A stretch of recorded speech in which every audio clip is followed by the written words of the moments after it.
tell you a little anecdote. A few days ago, a lady said to me in Los Angeles, my husband died a year ago, and he shared with me a great lesson. On his deathbed, he said to me, come close. I want to tell you something. Listen very carefully. I can only say this once. I don't have much strength left. She said, I'm listening, darling. What is it? He said, remember this always. Each morning, the moment you take your head off the pillow, you have all you need.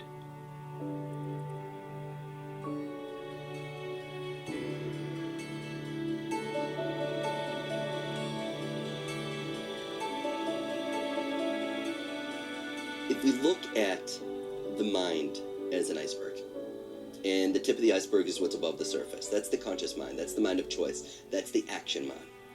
What's below the surface, and that's most of the iceberg, right? That's the subconscious mind, like a submarine. You don't know it's there, but it's there, unless it surfaces.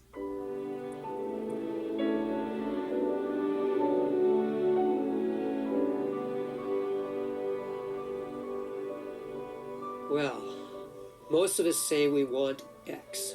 I want a new car. I want a fancy house. I want inner peace. I want a loving relationship. And then we start to go out into our world and we say, I will earn the right. And you start working away at life. And you're using your mind a lot and you're working at everything, and things get in the way. Life seems to throw curves at you.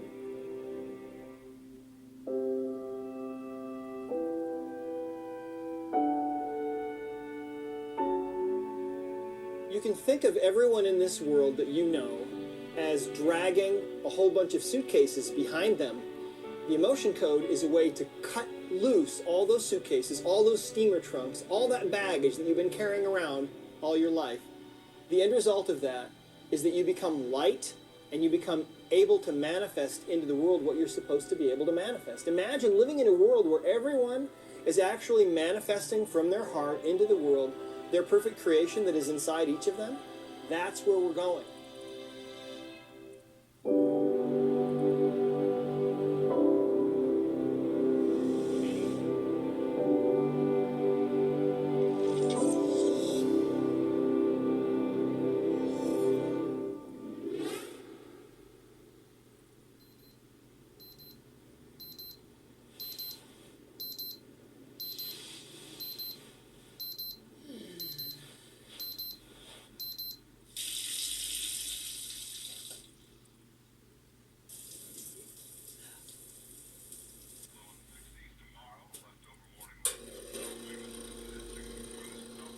The way I understand emotions are that when we have emotions, oftentimes we don't express our emotions. And the good emotions we do express, but the negative or the painful emotions, they get trapped in our body. And we can become sick from those emotions. And the way I understand it is like a glass of water, where you add water, you continue to add water. But when we don't express them, when we don't give it energy and we don't work through our stuff, then ultimately it's going to spill over into a disease or an illness or something that manifests as a result of what we haven't worked on. I am absolutely convinced that it is our trapped emotions and traumas and anxieties and unprocessed life experiences that we hold in our nervous system are the source of everything that ails us.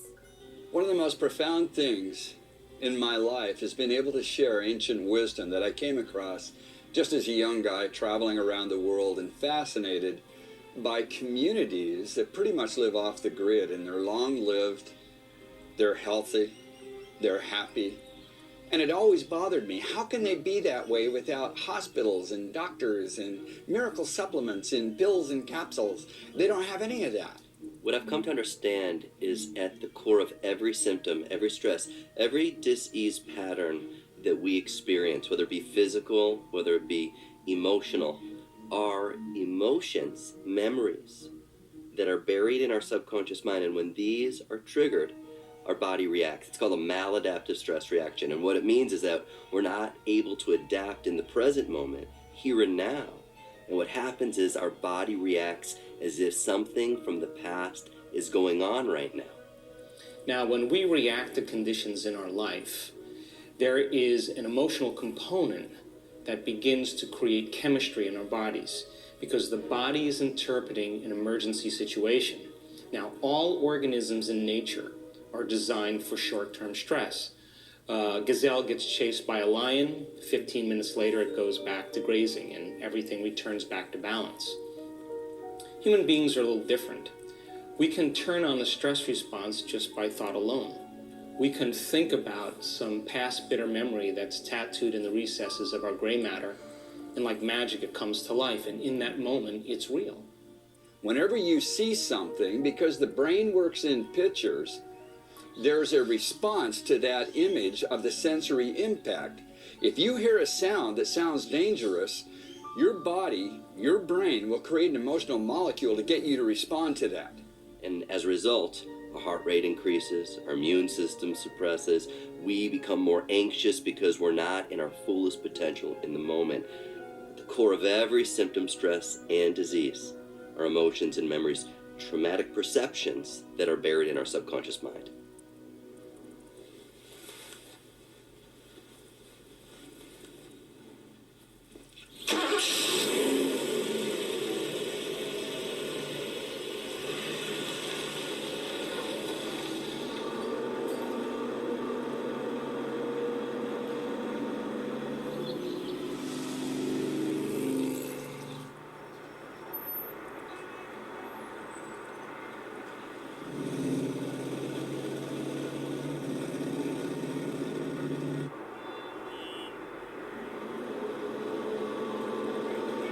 You grab him by the balls. You take control of the situation. Otherwise, you and I are not working.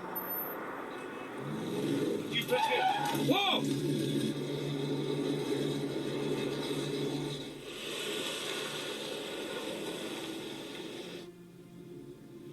So how are all of these thoughts and feelings, conscious and both unconscious, contributing to the challenges we're having in our physical body?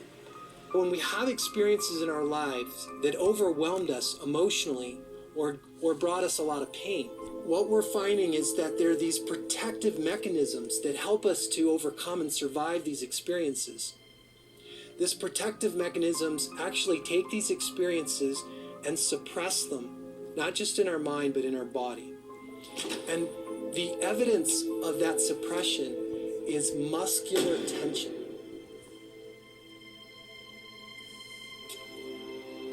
First of all, to understand how the emotion code works, you have to understand that the human body is really nothing but energy. If you look at your hand, for example, that hand looks pretty solid.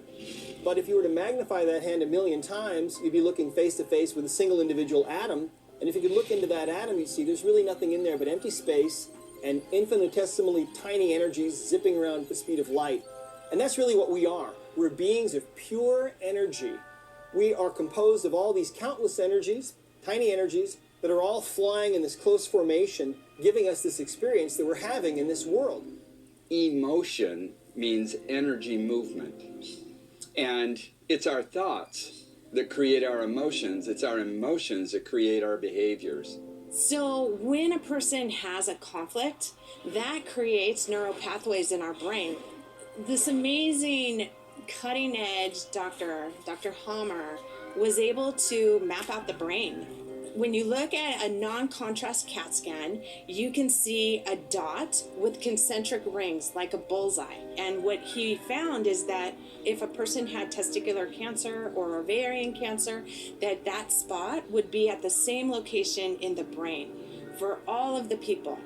And he would ask the people, hey, what did you just experience? And they would talk about loss of children. His premise is that the brain will download all of our emotions first. When we feel an emotion strongly enough, what we're really feeling is a vibrational energy. Every emotion has its own specific vibrational frequency. Anger is a different emotional energy, a different frequency, a different vibration than frustration, and that's different than sadness, and they're all different. But when you're feeling an intense emotion, Your whole being can take on this vibration, and it's during those times that sometimes the energy of that emotion that you're feeling is too powerful, and that energy can become trapped and stuck in the body.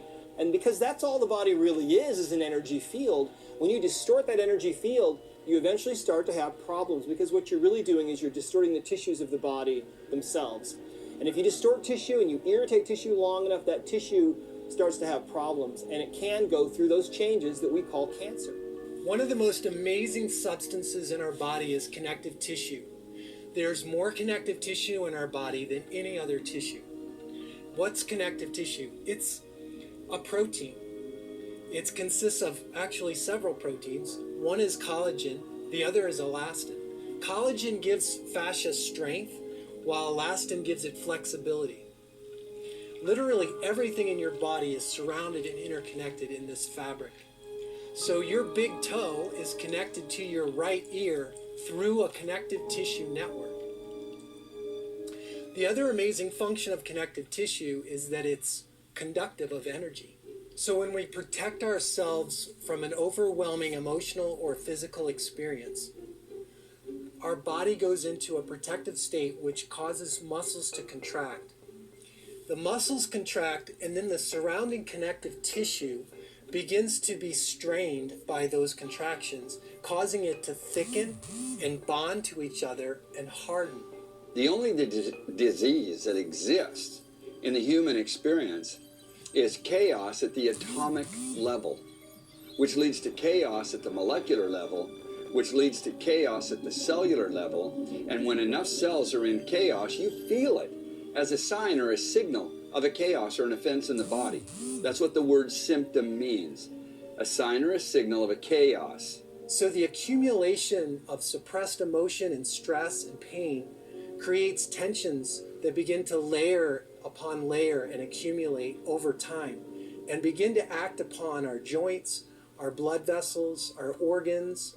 This phenomenon of contracted muscle and hardened, restricted connective tissue is what's referred to as body armor. I think it's the AMA says 80% of all health issues are stress related.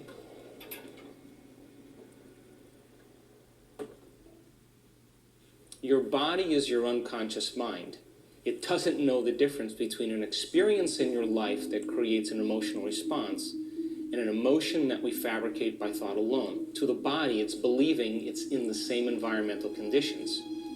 So, it's a scientific fact that the chemicals of stress dysregulate and downregulate our genes that create disease. It's a fact.